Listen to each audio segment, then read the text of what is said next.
नमस्कार साथियों, आप सभी का स्वागत है हमारे YouTube चैनल IGK में। आज के इस वीडियो में मैं आप लोग के लिए लेकर आया हूं जनवरी 2022 के सभी इम्पोर्टेंट करंट अफेयर के प्रश्न। चलिए शुरू करते हैं आज की इस वीडियो की इस पहले प्रश्न के साथ। आज का पहला प्रश्न है, इसरो के नए अध्यक्ष कौन बने हैं?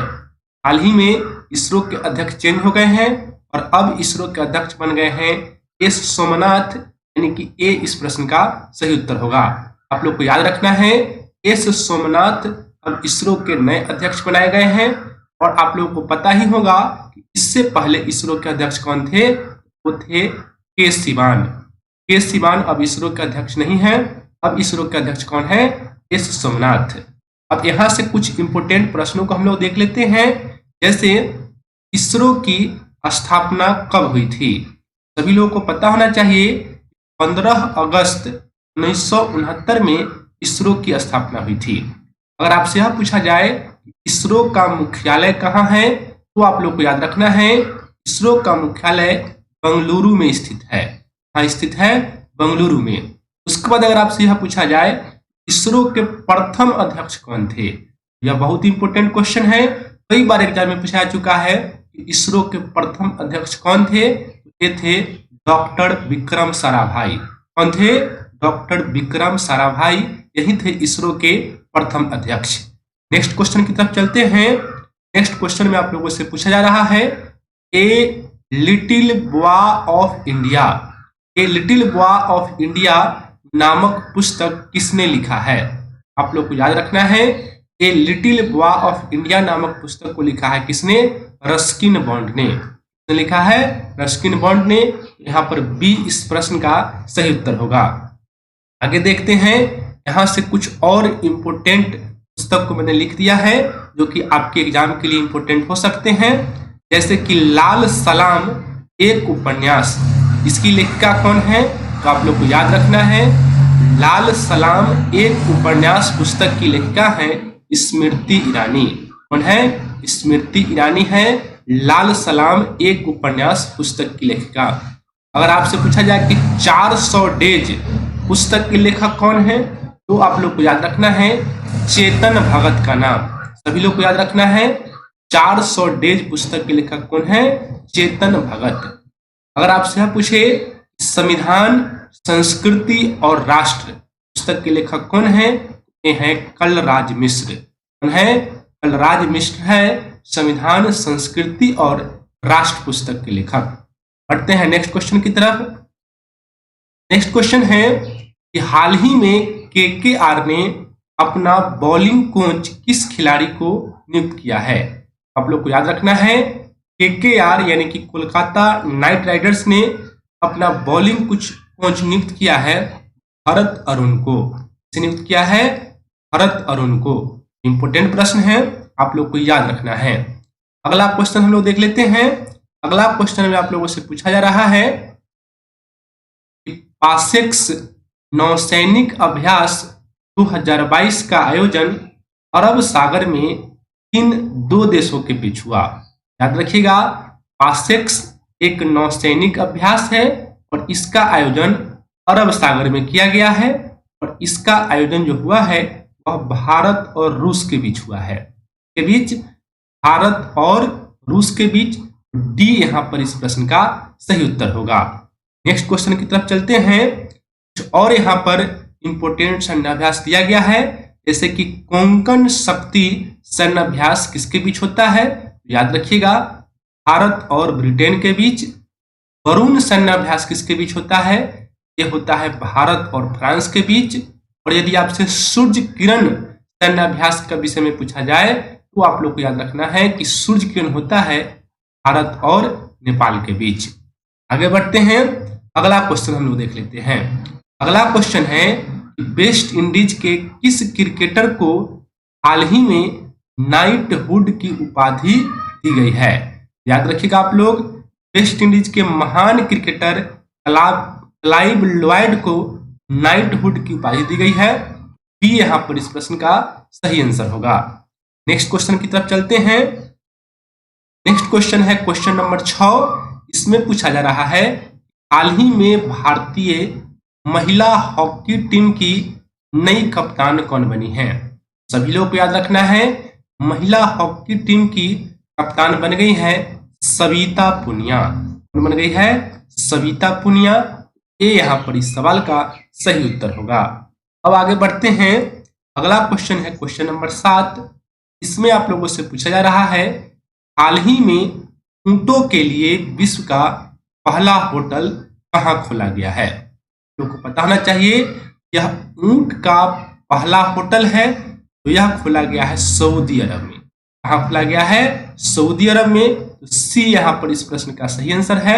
आप लोग को याद रखना है, ऊंट के लिए विश्व का पहला होटल कहाँ खोला गया? ये खोला गया है सऊदी अरब में। आगे बढ़ते हैं, अगले क्वेश्चन पर हम लोग चलते हैं। सऊदी अरब से कुछ प्रश्न है यहाँ पर। सऊदी अरब की राजधानी कहाँ है? सऊदी अरब की राजधानी है रियाद। कहाँ है? रियाद।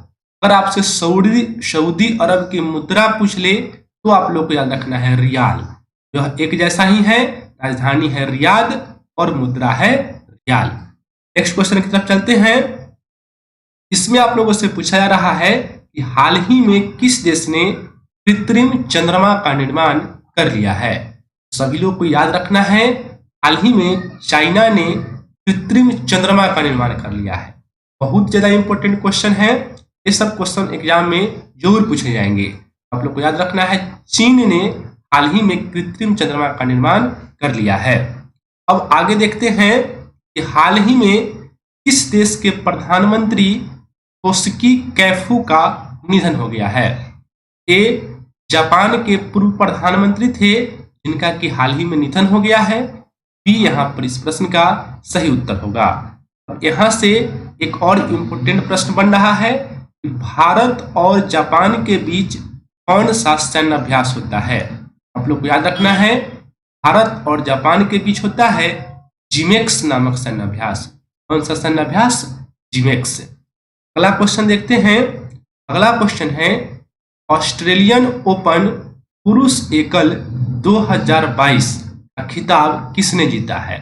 बहुत इंपॉर्टेंट प्रश्न है यह, आप लोग को जरूर इसको याद करना चाहिए। ऑस्ट्रेलियन ओपन पुरुष एकल जो कि हाल ही में संपन्न हुआ है और इसका खिताब जीत लिया है पुरुष वर्ग में राफेल नडाल ने। इसने जीत लिया है राफेल नडाल ने। स्पेन के बहुत ही महान टेनिस खिलाड़ी है राफेल नडाल और इन्होंने ही ऑस्ट्रेलियन ओपन पुरुष एकल 2022 का खिताब जीत लिया है।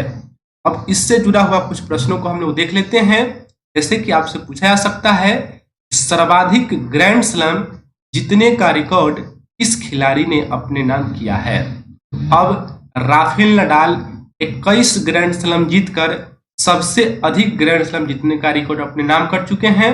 इन्होंने नोवाक जोकोविच, आपको यह भी याद रखना है, नोवाक जोकोविच और एक और टेनिस प्लेयर है जिनका नाम है रोजर फेडरर। ये दोनों 20-20 ग्रैंड स्लैम जीत चुके हैं और इन्हीं का रिकॉर्ड किसने तोड़ दिया है? राफेल नडाल ने। यहाँ पर राफेल लिखा गया है, राफेल नडाल होगा। राफेल नडाल 21 ग्रैंड स्लैम जीतकर अब नोवाक जोकोविच और रोजर फेडरर का रिकॉर्ड तोड़ चुके हैं। ये आप लोग को याद रखना है। आगे देखते हैं, ऑस्ट्रेलियन ओपन पुरुष एकल के उप विजेता कौन है? उप विजेता है डेनियल मेदवेदेव। कौन है? Daniel Medvedev. ये भी आप लोगों को याद रखना है। नेक्स्ट क्वेश्चन की तरफ चलते हैं। इसमें आपसे पूछा जा रहा है, ऑस्ट्रेलियन ओपन महिला एकल 2022 का खिताब किसने जीता? सभी लोग को याद रखना है, ऑस्ट्रेलियन ओपन महिला एकल 2022 का खिताब जीत लिया है डेनियल कॉलिंस ने। किसने जीता है? डेनियल कॉलिंस ने। तो यहाँ पर इस सवाल का सही आंसर होगा। अब बढ़ते हैं यहाँ से अगले प्रश्न की तरफ। यहाँ एक और क्वेश्चन बन रहा है, ऑस्ट्रेलियन ओपन महिला एकल की उप विजेता कौन रही? तो यहाँ पर मैंने गलती बता दिया, इसका आंसर होगा एशले बार्टी। आप लोग को याद रखना है, एशले बार्टी इसका सही आंसर होगा। उप विजेता है डेनियल कॉलिंस। यहाँ पर सुधार लीजिए, विजेता अगर आपसे पूछा जाए तो आपको याद रखना है एशले बार्टी, जो कि ऑस्ट्रेलिया की टेनिस खिलाड़ी है। ये विजेता बनी है, जबकि उप विजेता कौन बनी है? उप विजेता बनी है डेनियल कॉलिंस। तो इसका आंसर ए होगा, बी नहीं होगा, मैंने गलत बोल दिया था, इसके लिए मैं सॉरी बोलना चाहूंगा। आगे बढ़ते हैं। अगला क्वेश्चन है, विश्व खेल पुरस्कार जीतने वाले दूसरे हॉकी खिलाड़ी कौन बने? आप लोग को याद रखना है, विश्व खेल पुरस्कार जीतने वाले दूसरे हॉकी खिलाड़ी बन गए हैं पी.आर. श्रीजेश। भारत के बहुत ही अनुभवी हॉकी खिलाड़ी हैं पी.आर. श्रीजेश। ये विश्व खेल पुरस्कार जीतने वाले दूसरे हॉकी खिलाड़ी बन गए हैं। अगर आपसे यह पूछे विश्व खेल पुरस्कार जीतने वाली पहली खिलाड़ी कौन थी, तो रानी रामपाल। आप लोग को याद रखना है, रानी रामपाल पहली खिलाड़ी थी जिन्होंने की विश्व खेल पुरस्कार जीता था। अब आगे हम लोग देखते हैं, T20 क्रिकेट में हैट्रिक विकेट लेने वाले पहले वेस्ट इंडीज के खिलाड़ी कौन बने? आप लोग को याद रखना है, 2020 क्रिकेट में हैट्रिक विकेट लेने वाले वेस्ट इंडीज के पहले खिलाड़ी कौन बन गए हैं? Jason holder. तो याद रखना है, जेसन होल्डर ने हाल ही में एक ओवर में 4 विकेट लिया और ये लगातार विकेट लिया इन्होंने। ये पहले वेस्ट इंडीज खिलाड़ी बन गए हैं उनके T20 क्रिकेट में हैट्रिक विकेट लिया है। आगे देखते हैं, पर्याय महोत्सव। पर्याय महोत्सव कहाँ मनाया गया है? आप लोग को याद रखना है, कर्नाटक में। पर्याय महोत्सव कहाँ मनाया गया? कर्नाटक में। और कर्नाटक से कुछ क्वेश्चन देखते हैं। कर्नाटक के मुख्यमंत्री कौन है? याद रखिएगा आप लोग, कर्नाटक के मुख्यमंत्री है बसवराज बोम्मई। कौन है? बसवराज बोम्मई जो है यही है कर्नाटक के मुख्यमंत्री। अगर आपसे पूछे कि कर्नाटक के राज्यपाल कौन है, तो आप लोग को याद रखना है थावरचंद गहलोत। कर्नाटक के राज्यपाल कौन है? थावरचंद गहलोत। उसके बाद एक और करंट अफेयर का प्रश्न यहां से बन रहा है, भारत का पहला चंदन संग्रहालय कहाँ खोला गया? ये मैसूर में खोला गया है, जो कि कर्नाटक राज्य में ही स्थित है। याद रखिएगा ऐसा प्रश्न को। नेक्स्ट क्वेश्चन की तरफ चलते हैं। इसमें आपसे पूछा जा रहा है कि किस राज्य में के उच्च न्यायालय में देश की पहली न्याय घड़ी लगाया गया है? न्याय घड़ी वाला प्रश्न पूछा जा सकता है। याद रखिएगा, गुजरात हाईकोर्ट में अब न्याय घड़ी लगाया गया है। ये यहाँ पर इस प्रश्न का सही आंसर हुआ। अब यहाँ से भी कुछ अन्य प्रश्नों को हम लोग देख लेते हैं, जैसे कि भारत की पहली सी प्लेन कहाँ शुरू की गई? इसका भी आंसर है गुजरात। और यदि आपसे पूछे कि भारत का पहला हरित औद्योगिक शहर कौन बना, ये बना है कांडला, जो कि गुजरात राज्य में ही स्थित है। आगे बढ़ते हैं। अगला क्वेश्चन है कि मिसेज वर्ल्ड, ध्यान दीजिएगा यहाँ पर मिस वर्ल्ड नहीं है, मिसेज वर्ल्ड 2022 का ताज किसे मिला? मिसेज वर्ल्ड 2022 का ताज मिला है साइलिन फोर्ड को। इन्हें मिला है साइलिन फोर्ड को। तो सी यहाँ पर इस प्रश्न का सही आंसर है। अब देखते हैं क्वेश्चन नंबर 17 को। क्वेश्चन नंबर 17 में आपसे पूछा जा रहा है, परम विशिष्ट सेवा पदक से किसे सम्मानित किया गया है? आप लोग को बताना है, परम विशिष्ट सेवा पदक से सम्मानित किया गया है, ये नीरज चोपड़ा को सम्मानित किया गया। याद रखिएगा आप लोग, परम विशिष्ट सेवा पदक से नीरज चोपड़ा को सम्मानित किया गया है, क्योंकि हाल ही में ओलंपिक में भारत को स्वर्ण पदक दिलाया था। और यहाँ से आप लोग को एक क्वेश्चन का आंसर कमेंट बॉक्स में लिखना है, नीरज चोपड़ा जो है इनका संबंध किस खेल से है? ये आप लोगों के लिए कमेंट वर्क है, किस खेल से है नीरज चोपड़ा का संबंध? आप लोग कमेंट करके जल्दी से बताइए। अब हम लोग बढ़ते हैं क्वेश्चन नंबर 18 की तरफ। इसमें है किसने अपनी आत्मकथा इंडोमिटेबल लॉन्च की? इंडोमिटेबल आत्मकथा लॉन्च किया है अरुंधति भट्टाचार्य ने। आप लोग याद रखना है, अरुंधति भट्टाचार्य ने अपनी आत्मकथा इंडोमिटेबल को हाल ही में लॉन्च किया है। आगे देखते हैं, किस राज्य में जल्लीकट्टू का आयोजन किया गया? बहुत ज्यादा इंपॉर्टेंट प्रश्न है यह।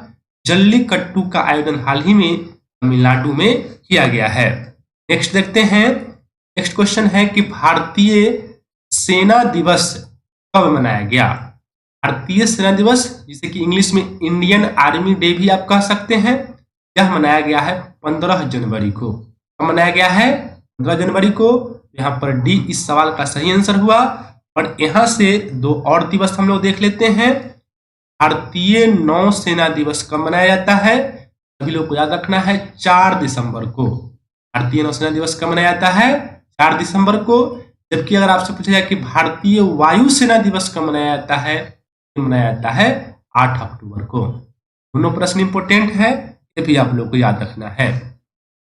अगला क्वेश्चन है, ऑस्ट्रेलिया की शराब कंपनी जैकब्स क्रिक ने अपना ब्रांड एम्बेसडर किसे बनाया है?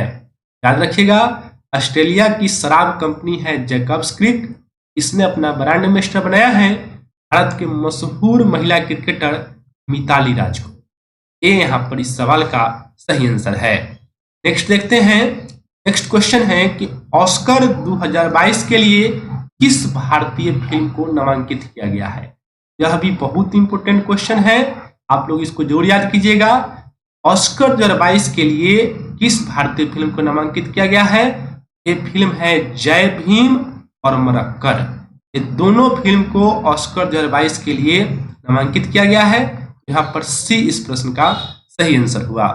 नेक्स्ट देखते हैं, राष्ट्रीय पर्यटन दिवस कब मनाया गया? सभी लोगों को याद रखना है, राष्ट्रीय पर्यटन दिवस 25 जनवरी को हाल ही में मनाया गया है। ये तो हुआ राष्ट्रीय पर्यटन दिवस। अगर कोई आपसे पूछे विश्व पर्यटन दिवस कब मनाया जाता है, तो याद रखिएगा 27 सितंबर को। दोनों में थोड़ा सा कन्फ्यूजन होता है। राष्ट्रीय पर्यटन दिवस 25 जनवरी और अगर आपसे पूछे कि विश्व पर्यटन दिवस 27 सितंबर। आगे देखते हैं क्वेश्चन नंबर 24 को। मार्क रूट लगातार चौथी बार किस देश के प्रधानमंत्री बने? याद रखिएगा, मार्क रूट नीदरलैंड के लगातार चौथी बार प्रधानमंत्री बने हैं। सी यहाँ पर इस प्रश्न का सही आंसर है। और नीदरलैंड से आप लोग को याद रखना है, नीदरलैंड की राजधानी कहाँ है? तो यह है एम्स्टर्डम। और नीदरलैंड की मुद्रा अगर आपसे पूछे तो याद रखना है यूरो। नीदरलैंड की मुद्रा क्या है? यूरो। अब है क्वेश्चन नंबर 25 आप लोग के लिए। प्रधानमंत्री सुरक्षा चूक मामले की जांच समिति का अध्यक्ष किसे बनाया गया? याद रखिएगा, प्रधानमंत्री सुरक्षा चूक मामले की जांच समिति का अध्यक्ष इंदु मल्होत्रा को बनाया गया है। किसे बनाया गया है? इंदु मल्होत्रा को। हम लोग क्वेश्चन नंबर 26 को देख लेते हैं। क्वेश्चन नंबर 26 में पूछा जा रहा है कि भारतीय रेलवे ने ट्रेन गार्ड का नाम बदलकर क्या कर दिया है? याद रखिएगा आप लोग, ट्रेन गार्ड का जो पोस्ट है इसका नाम चेंज करके अब ट्रेन मैनेजर कर दिया है। ये यहाँ पर इस सवाल का सही आंसर है, ये आप लोग को याद रखना है। अगला क्वेश्चन है, हाल ही में किस भारतीय टेनिस खिलाड़ी ने संन्यास लेने का फैसला किया है? याद रखिएगा, भारत की मशहूर टेनिस खिलाड़ी सानिया मिर्जा ने अब टेनिस को अलविदा कह दिया है, यानी कि सी यहाँ पर इस प्रश्न का सही आंसर है। नेक्स्ट क्वेश्चन की तरफ चलते हैं। नेक्स्ट क्वेश्चन में पूछा जा रहा है, महिला एशिया कप फुटबॉल प्रतियोगिता 2022 की मेजबानी किसे मिली है? एशिया कप फुटबॉल प्रतियोगिता महिलाओं का भारत में इस साल खेला जाएगा। यहाँ पर बी इस प्रश्न का सही आंसर हो जाएगा। अगला सवाल देखते हैं हम लोग। अगला सवाल है, जागरूक वोटर अभियान को किसने शुरू किया है? याद रखिएगा आप लोग, जागरूक वोटर अभियान को ट्विटर ने शुरू किया है। किसने शुरू किया है? ट्विटर ने। नेक्स्ट क्वेश्चन है, हाल ही में कमाल खान का निधन हुआ, वे क्या थे? याद रखिएगा, हाल ही में कमाल खान का निधन हुआ है और ये थे एनडीटीवी के पत्रकार। याद रखिएगा आप लोग, ये बहुत ही वरिष्ठ पत्रकार थे एनडीटीवी के और इनका हाल ही में दिल का दौरा पड़ने से मृत्यु हो गई है। नेक्स्ट क्वेश्चन को देखते हैं, पराक्रम दिवस कब मनाया गया है? पराक्रम दिवस हाल ही में 23 जनवरी को मनाया गया है। आप लोगों को पता होगा कि सुभाष चंद्र बोस के जन्म दिवस पर यह अब मनाया जाता है। पिछले साल यानी कि 2021 ईस्वी में इसकी शुरुआत की गई थी। नेक्स्ट क्वेश्चन को देखते हैं, किस देश के पूर्व प्रधानमंत्री को नेताजी पुरस्कार 2022 दिया गया है? याद रखिएगा आप लोग, नेताजी पुरस्कार 2022 से जापान के पूर्व प्रधानमंत्री को सम्मानित किया गया है। अगला सवाल है, ऑपरेशन खात्मा नामक पुस्तक के लेखक कौन है? ऑपरेशन खात्मा पुस्तक को लिखा है आरसी गंजू और अश्विनी भटनागर। इन दोनों ने, यानी कि यहाँ पर सी इस सवाल का सही आंसर हो जाएगा। नेक्स्ट क्वेश्चन को हम लोग देखते हैं। नेक्स्ट क्वेश्चन है, हाल ही में सैयद मोदी बैडमिंटन टूर्नामेंट की विजेता कौन बनी? हाल ही में सैयद मोदी बैडमिंटन टूर्नामेंट की विजेता बन गई है पीवी संधू, यानी कि सी इस सवाल का सही आंसर होगा। अब नेक्स्ट क्वेश्चन को देख लेते हैं, हाल ही में दुनिया के सबसे लोकप्रिय नेता कौन बने? दुनिया के सबसे लोकप्रिय नेता बन गए हैं नरेंद्र मोदी, जो कि हमारे देश के प्राइम मिनिस्टर हैं। ये यहाँ पर इस सवाल का सही आंसर है। नेक्स्ट है, हाल ही में असम वैभव सम्मान से किसे सम्मानित किया गया? असम वैभव सम्मान से रतन टाटा को सम्मानित किया गया है, यानी कि बी इस प्रश्न का सही जवाब होगा। नेक्स्ट क्वेश्चन देखते हैं, हाल ही में राजस्थान में ऑपरेशन सर्द हवा को किसने शुरू किया है? ऑपरेशन सर्द हवा को शुरू किया गया है बीएसएफ के द्वारा, यानी कि डी इस प्रश्न का सही आंसर है। नेक्स्ट क्वेश्चन देखते हैं, हाल ही में सारा गिल किस देश की पहली महिला ट्रांसजेंडर डॉक्टर बनी है? सारा गिल पाकिस्तान की पहली महिला ट्रांसजेंडर डॉक्टर बन गई है। यहाँ पर बी इस सवाल का राइट आंसर है। नेक्स्ट क्वेश्चन है, कोयला दर्पण पोर्टल को किसने लॉन्च किया है? कोयला दर्पण पोर्टल को लॉन्च किया है अनिल कुमार जैन ने, यानी कि बी इस प्रश्न का सही आंसर है। नेक्स्ट क्वेश्चन को देखते हैं, हाल ही में the legend of Birsa Munda पुस्तक किसने लिखा? The legend of Birsa Munda पुस्तक को लिखा है तुहीन ए सिन्हा और अंकित वर्मा। इन दोनों ने, यहाँ पर सी इस प्रश्न का राइट आंसर होगा। नेक्स्ट देखते हैं हम लोग। नेक्स्ट क्वेश्चन है कि हैदराबाद में संत रामानुजाचार्य की 216 फीट ऊंची मूर्ति का अनावरण किसने किया? संत रामानुजाचार्य की 216 फीट ऊंची मूर्ति का अनावरण किया गया है नरेंद्र मोदी के द्वारा, यानी कि बी इस प्रश्न का सही आंसर है। नेक्स्ट क्वेश्चन है, international association of working women award की विजेता कौन बनी? International association of working women award की विजेता बन गई है सुष्मिता सेन। भारत की मशहूर अभिनेत्री को international association of working women award दिया गया है। नेक्स्ट क्वेश्चन देखते हैं। नेक्स्ट क्वेश्चन है, सुभाष भौमिक का निधन हुआ, वे क्या थे? सुभाष भौमिक जो थे भारत के एक फुटबॉलर थे, जिनका कि हाल ही में निधन हुआ है। सी यहाँ पर इस प्रश्न का सही आंसर है। आगे देखते हैं, राष्ट्रीय स्टार्टअप दिवस कब मनाया गया है? याद रखिएगा आप लोग, राष्ट्रीय स्टार्टअप दिवस की शुरुआत 16 जनवरी को की गई है। सी यहाँ पर इस सवाल का राइट आंसर है। और ये प्रश्न इंपॉर्टेंट इसलिए है इसकी शुरुआत इस साल 2022 में की गई है। ये भी आप लोग को याद रखना है कि इसकी शुरुआत 2022 में की गई है। नेक्स्ट क्वेश्चन है, राष्ट्रीय स्टार्टअप पुरस्कार 2021 से किसे सम्मानित किया गया है, किसे दिया गया है? राष्ट्रीय स्टार्टअप पुरस्कार 2021 दिया गया है पीयूष गोयल को। किसे दिया गया है? पीयूष गोयल को। आप लोगों को कमेंट करके बताना है कि पीयूष गोयल जो है किस मंत्रालय से संबंधित है, कमेंट करके आप लोग जल्दी से बताइए। अब देखते हैं हम लोग नेक्स्ट क्वेश्चन को। नेक्स्ट क्वेश्चन है कि हाल ही में नूसंतारा किस देश की नई राजधानी बनी? हाल ही में नूसंतारा इंडोनेशिया की नई राजधानी बन गई है।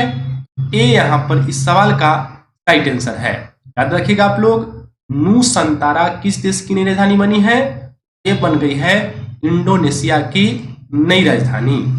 अगला प्रश्न है, हाल ही में इसे बिहार विभूति सम्मान से सम्मानित किया गया है।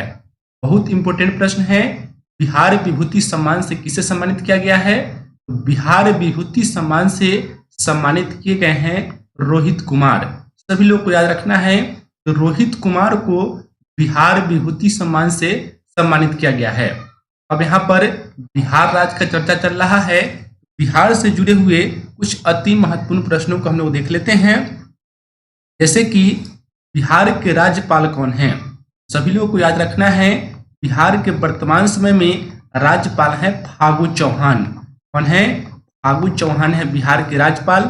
अगर आपसे पूछा जाए कि बिहार का उच्च न्यायालय कहाँ स्थित है, तो आप लोग को याद रखना है पटना में स्थित है। और पटना उच्च न्यायालय के मुख्य न्यायाधीश अभी कौन है? सभी लोग को याद रखना है, अभी वर्तमान समय में पटना उच्च न्यायालय के मुख्य न्यायाधीश हैं संजय करोल। कौन है? संजय करोल। बहुत इंपोर्टेंट प्रश्न है, आप लोग को याद रखना है। अगर आपसे यह पूछा जाए बिहार राज्य की स्थापना कब हुई थी, सभी लोग को याद रखना है 22 मार्च।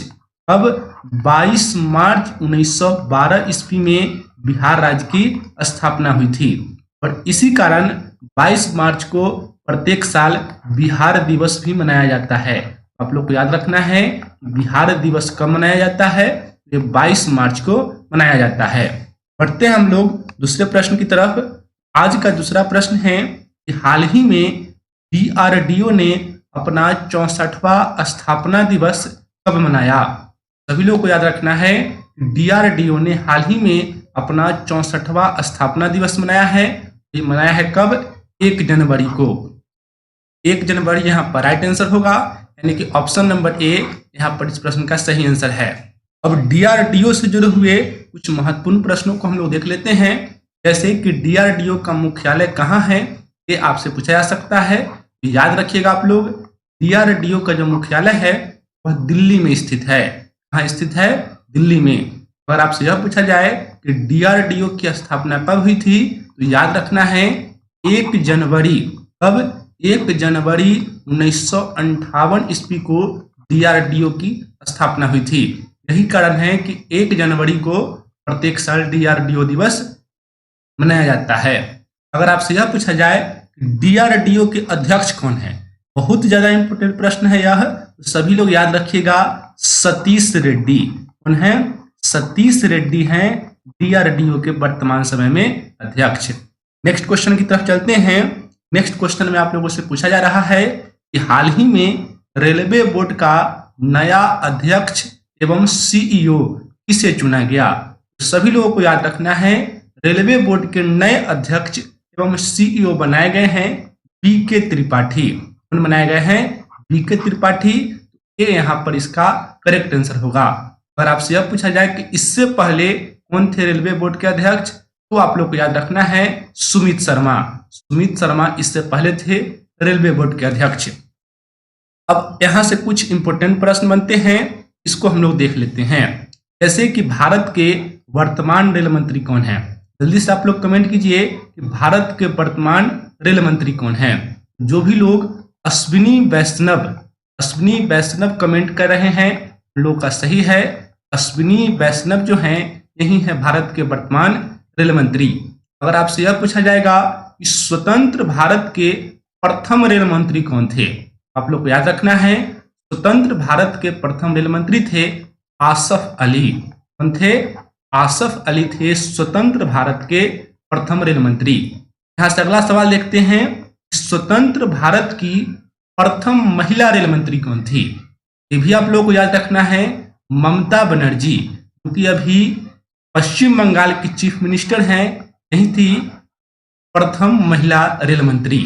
अगर आपसे यह पूछा जाए कि भारत में रेलवे की शुरुआत कब हुई थी, तो याद रखना है 1853 ईस्वी में। अब 1853 ईस्वी में लॉर्ड डलहौजी ने मुंबई से थाने तक पहली बार रेलवे की शुरुआत करवाई थी और यह रेलगाड़ी 34 किलोमीटर तक चली थी। अगला इंपोर्टेंट सवाल देखते हैं, भारत में विद्युत रेलवे की शुरुआत कब हुई थी? सभी प्रश्न एग्जाम में अक्सर पूछे जाते हैं। आप लोग को याद रखना है भारत में विद्युत रेलवे की जो शुरुआत हुई थी वह हुई थी 1925 ईस्वी में। कब हुई थी? 1925 ईस्वी में। यह भी बहुत ज्यादा इंपॉर्टेंट प्रश्न है। यदि आपसे यह पूछा जाए कि भारतीय रेलवे का राष्ट्रीयकरण कब हुआ, ये भी आप लोगों को याद रखना है भारतीय रेलवे का राष्ट्रीयकरण हुआ था 1950 ईस्वी में। हुआ था 1950 ईस्वी में। ये सभी प्रश्न इंपोर्टेंट है, आप लोगों को अच्छी तरह से याद कर लेना है। बढ़ते हैं नेक्स्ट क्वेश्चन की तरफ। अगला क्वेश्चन में आप लोगों से पूछा जा रहा है कि विश्व में सबसे ज्यादा डाउनलोड किया जाने वाला मोबाइल ऐप कौन बना। तो जल्दी से आप लोग बता दीजिए कि विश्व में सबसे ज्यादा डाउनलोड किया जाने वाला मोबाइल ऐप कौन बना। ये बना है टिकटॉक। टिकटॉक आप लोग को याद रखना है, यह 2021 में सबसे ज्यादा डाउनलोड किया जाने वाला मोबाइल ऐप बन गया है। उसके बाद यहाँ से कुछ इंपोर्टेंट सीईओ हैं, इनको हम लोग देख लेते हैं। जैसे कि टिकटॉक के सीईओ ही आप लोगों से पूछा जा सकता है, टिकटॉक के सीईओ कौन है। टिकटॉक चाइनीज कंपनी है और इसके सीईओ हैं साउ जी च्यू। साउ जी च्यू जो हैं यही है टिकटॉक के सीईओ। अगर आपसे फेसबुक के सीईओ का नाम पूछा जाए तो याद रखिएगा मार्क जुकरबर्ग का नाम। इनका नाम मार्क जुकरबर्ग। मार्क जुकरबर्ग हैं फेसबुक के सीईओ। इंस्टाग्राम के सीईओ कौन है, जल्दी से बताइए आप लोग। इंस्टाग्राम के सीईओ कौन है, ये है एडम मोसेरी। एडम मोसेरी जो हैं यही हैं इंस्टाग्राम के सीईओ। और यूट्यूब के सीईओ कौन है, यूट्यूब आप लोग डेली चलाते होंगे, यूट्यूब के सीईओ हैं सुसन वोजिसिस्की। उन्हें सुसन वोजिसिस्की जो हैं यही हैं यूट्यूब के सीईओ। ये सभी प्रश्न बहुत अधिक इंपोर्टेंट है। रेलवे की अगर आप तैयारी करते हैं तो सीईओ से जुड़ा हुआ सवाल जरूर एग्जाम में पूछा जाता है। अगले सवाल की तरफ हम लोग बढ़ते हैं। अगला सवाल में पूछा जा रहा है सेंचुरियन टेस्ट जीतने वाली एशिया की पहली क्रिकेट टीम कौन बन गई है।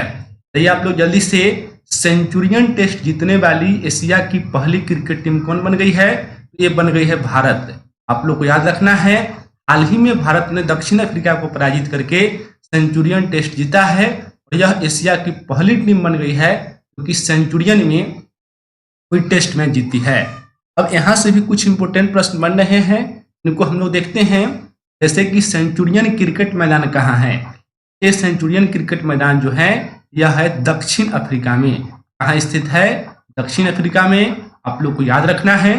और अगर आपसे यह पूछा जाए कि दक्षिण अफ्रीका का सबसे बड़ा नगर, पिछले बार जो रेलवे का ग्रुप डी का एग्जाम हुआ था उसमें यह प्रश्न पूछा गया था कि दक्षिण अफ्रीका का सबसे बड़ा नगर कौन है।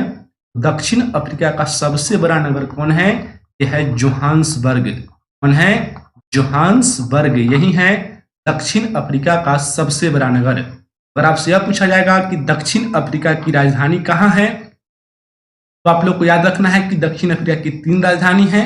एक तो राजधानी है इसकी प्रिटोरिया, दूसरी राजधानी कौन है, तो दूसरी राजधानी है इसकी केप टाउन। और यदि तीसरी राजधानी की बात किया जाए, इसकी तीसरी राजधानी है ब्लॉमफॉन्टेन। ब्लॉमफॉन्टेन जो है यही है इसकी तीसरी राजधानी। प्रिटोरिया, केप टाउन और ब्लॉमफॉन्टेन, यह 3 राजधानी है किस देश की, दक्षिण अफ्रीका की। और मुद्रा की अगर बात करें तो दक्षिण अफ्रीका की मुद्रा क्या है, दक्षिण अफ्रीका की मुद्रा है रैंड। सभी इंपोर्टेंट प्रश्न हैं।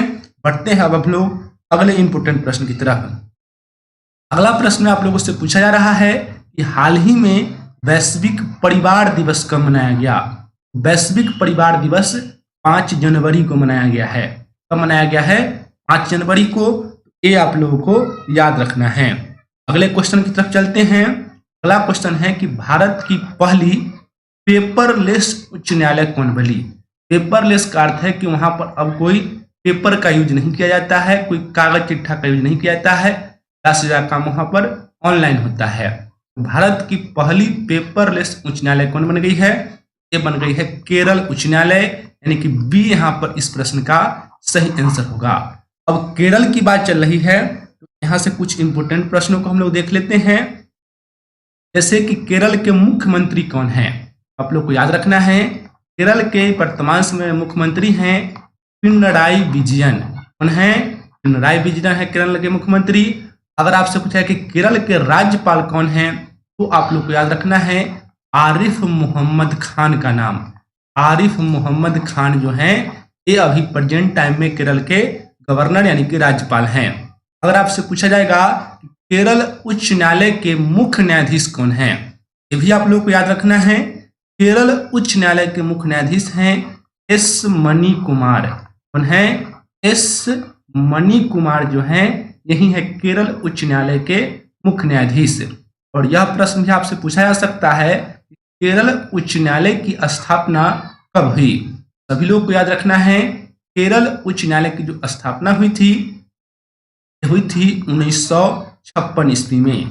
हुई थी 1956 ईस्वी में।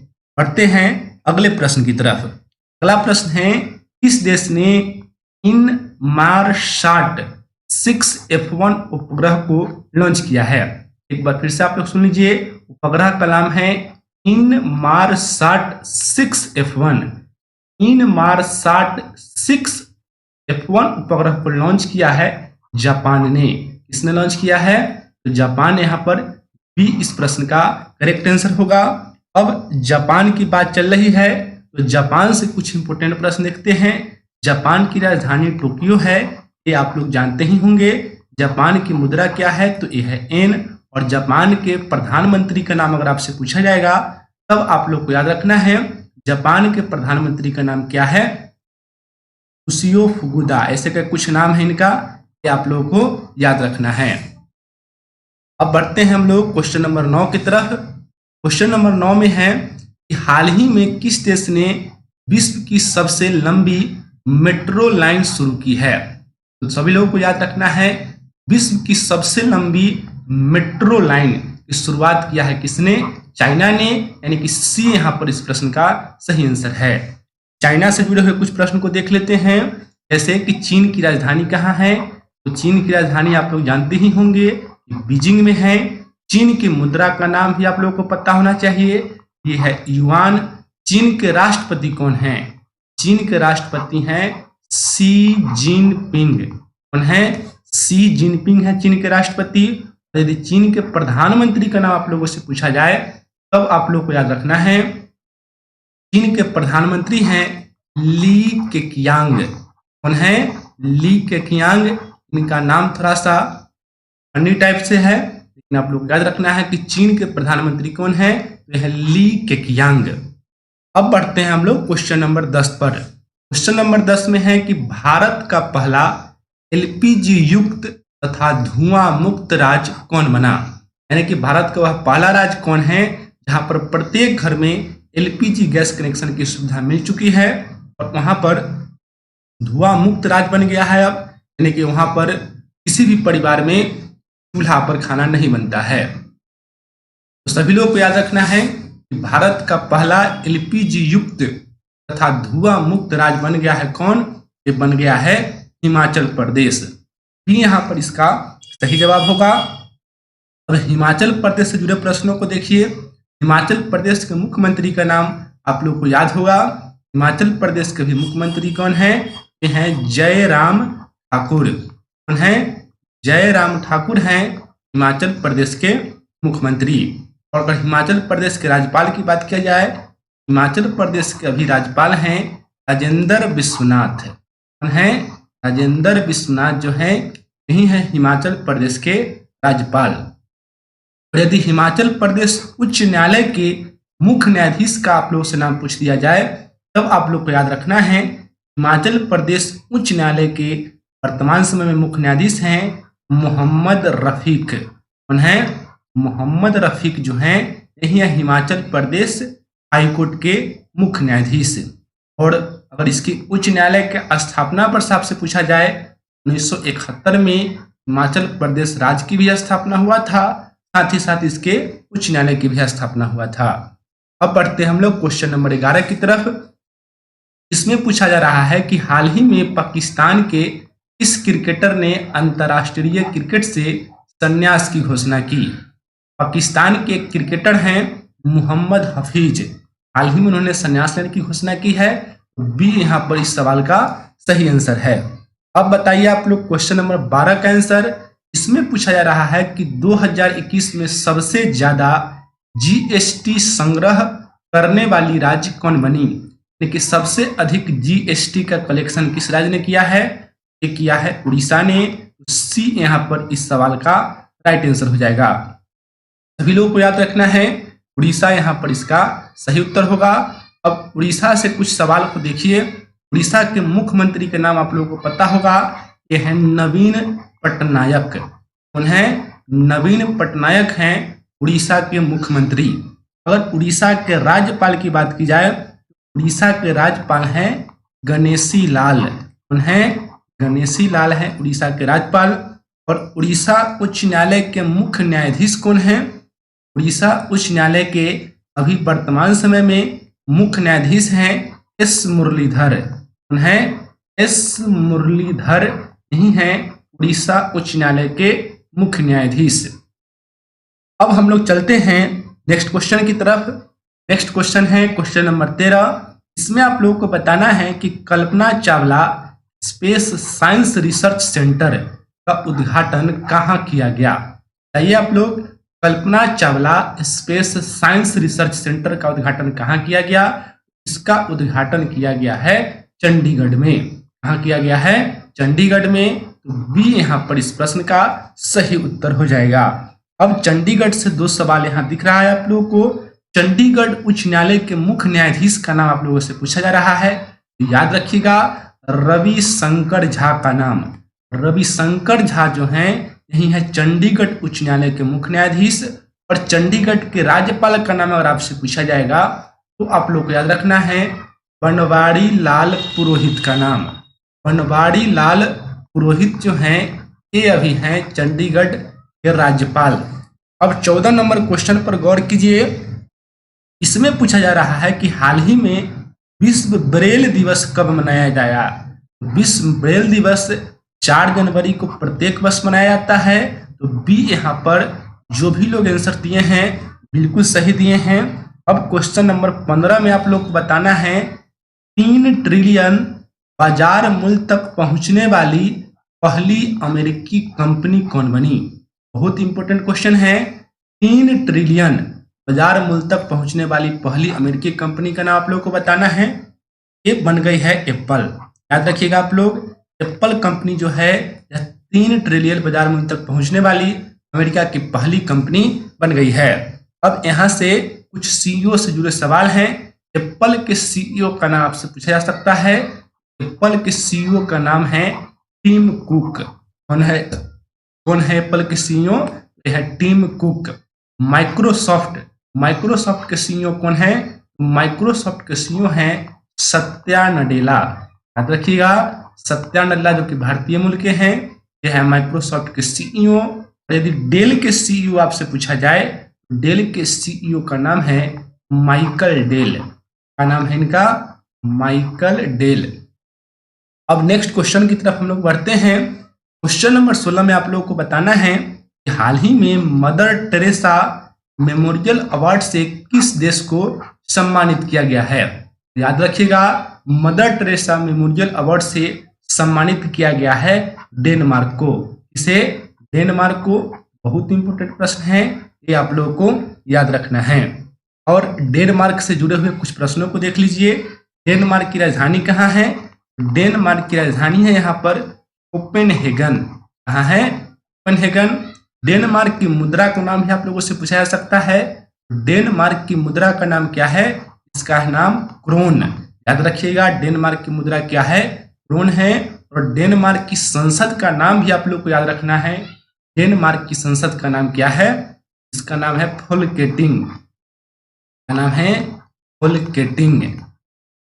अब बढ़ते हैं क्वेश्चन नंबर 17 की तरफ। इसमें पूछा जा रहा है विश्व बधिर T20 क्रिकेट का आयोजन 2023 में कहाँ किया जाएगा? याद रखिएगा विश्व बधिर 2020 क्रिकेट का आयोजन 2023 में होगा। कहाँ? भारत में। अब बताइए क्वेश्चन नंबर 18 का आप लोग आंसर। इसमें पूछा जा रहा है हाल ही में विश्व पक्षी दिवस, यहाँ पर विश्व नहीं होना चाहिए था, यहाँ पर होना चाहिए राष्ट्रीय। पीडीएफ में इसको सुधार दूंगा, आप पीडीएफ में इसको याद कर लिए अच्छी तरह से कि हाल ही में राष्ट्रीय पक्षी दिवस कब मनाया गया। हाल ही में राष्ट्रीय पक्षी दिवस 5 जनवरी को मनाया गया है। अभी थोड़ी देर पहले मैंने आप लोगों को बताया था 5 जनवरी को ही मनाया जाता है विश्व परिवार दिवस। कौन सा दिवस? विश्व परिवार दिवस। 5 जनवरी से 2 दिवस आप लोग को याद रखना है, राष्ट्रीय पक्षी दिवस और विश्व परिवार दिवस।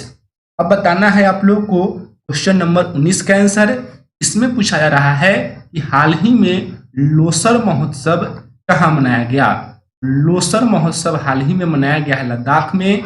सी यहाँ पर इस प्रश्न का सही जवाब होगा। और ये है आज के इस वीडियो का आखिरी क्वेश्चन। इस राज्य का गंजम जिला अब बाल विवाह मुक्त बन गया? तो याद रखिएगा, यह है उड़ीसा का जिला। ये जो गंजम जिला है यह बाल विवाह मुक्त बन गया है, यानी यहाँ पर एक भी बाल विवाह नहीं होता है। उड़ीसा यहाँ पर इस प्रश्न का सही आंसर होगा, ऑप्शन नंबर डी। आप लोगों को वीडियो कैसा लगा कमेंट करके जरूर बताइए, और इसको ऑफलाइन पढ़ने के लिए ब्लॉग का लिंक डिस्क्रिप्शन में दिया हुआ है, वहां से जाकर आप इसे पढ़ लीजिए। आज के लिए इतना ही, मिलते हैं फिर हम लोग अगले वीक के करंट अफेयर के साथ। तब तक के लिए धन्यवाद। जय हिंद, जय भारत।